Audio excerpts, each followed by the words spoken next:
Here are four arguments that the pro-Israeli side gets wrong about Palestine. The first argument that they make is that there was never a country called Palestine, and therefore we could do whatever we want to the area, and Israel has complete right over the area. Now, while it is true that there has never been a country called Palestine where the people self-governed, the area has always been called Palestine or a derivative of that since the Romans. Yes, it was governed by the Ottomans, that it was governed by the British. It was called the British Mandate for Palestine. So the area was known as Palestine, but this is irrelevant really what the area is called. The fact is there are a certain people that lived there for hundreds and sometimes thousands of years that had a certain culture, a certain dialect. And so the fact that they didn't have a country that was recognized doesn't mean you could do whatever you want to them and say they have no rights. It's the same thing as saying the Native Americans have no rights because there was never a country that they governed that was known by the other countries or recognized by the other countries. So we could do whatever we want to the Native Americans. That's a wrong argument to make. The second argument that the pro-Israeli group makes is that there is no apartheid system. Now, it's true and false at the same time.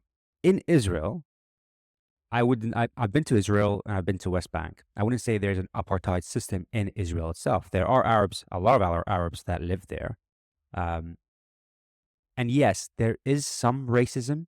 There are some cities you go to where they're anti-Arab and they only want Jewish people to live in those cities. That does exist. But that doesn't mean there's two systems for people depending on their race or faith. When you go to West Bank, that changes. There are roads that are only for Jewish people. And West Bank, remember, is supposed to be for the future Palestinian state. It's supposed to be for the Palestinians. However, there are these settlements that are expanding illegally that are Jewish only, whereby if you're Jewish, you can be given a house, very discounted in West Bank because that's an area that's not supposed to be for the Israelis, but the Israelis are occupying it since 1967. And they're just kind of building these outposts, these settlements, expanding these settlements. And now there's about 700,000 Israeli Jewish settlers in West Bank. There are roads that are only Jewish roads. There are areas that, when you look at West Bank, only 18% is governed by the Palestinians. The other percentage is governed by the Israelis. And there are areas, the West Bank is broken down into A, B, C, and C, which is the majority of West Bank, is governed by the Israelis, and the Palestinians are not allowed to live there.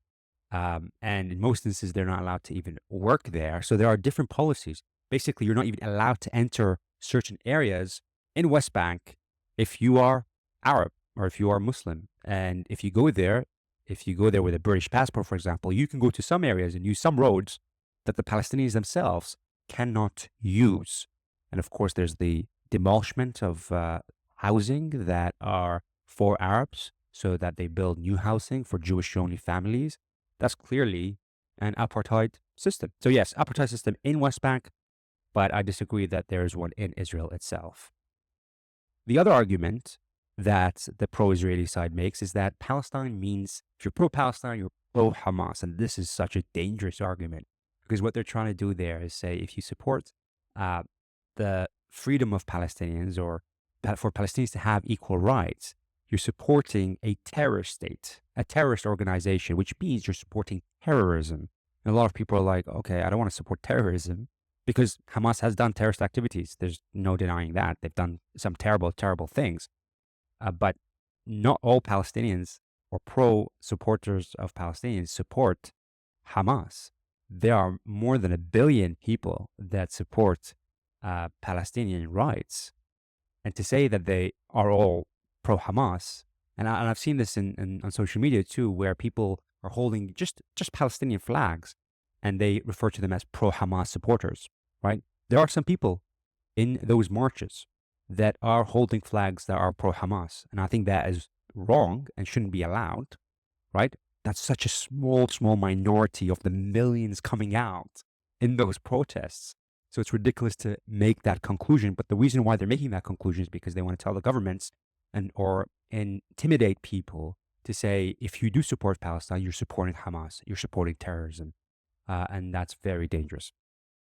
The fourth argument that they try to make is that if Palestinians showed peaceful intentions, then Israel would not take these self-defense actions that it takes that end up killing the civilians and harming the population. And this is just not factual, because there were many instances where the Palestinians took peaceful actions and gave up their armed resistance, or even in some cases, they are clearly terrorism and not armed resistance.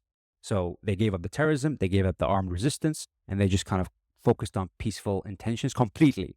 This happened during the Oslo Accords and the 1993 and 1995, where there were peaceful negotiations happening. But every time they get into a peaceful negotiation, the Israelis continue to either build new settlements or expand existing settlements or build these outposts outside of these settlements.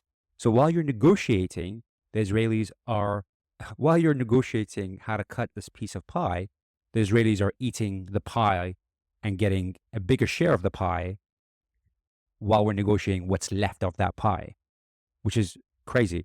At the same time, there were a lot of non-violent, peaceful protests. A famous one is the Great March of Return, which happened in 2018 and 2019. This was every Friday they would go out peacefully to protest, coming close to the border between Israel and Gaza. Majority of people were unarmed. What did Israel do? They shot them. They killed about 200 people that were unarmed civilians and injured thousands that were mostly unarmed. There were some people that were armed, but the majority were unarmed. And so, we talk about every time when we talk about Israel, Israelis always say we need to see a partner in peace so that we are convinced that the other side does want peace. And I think that is a legitimate concern from their side.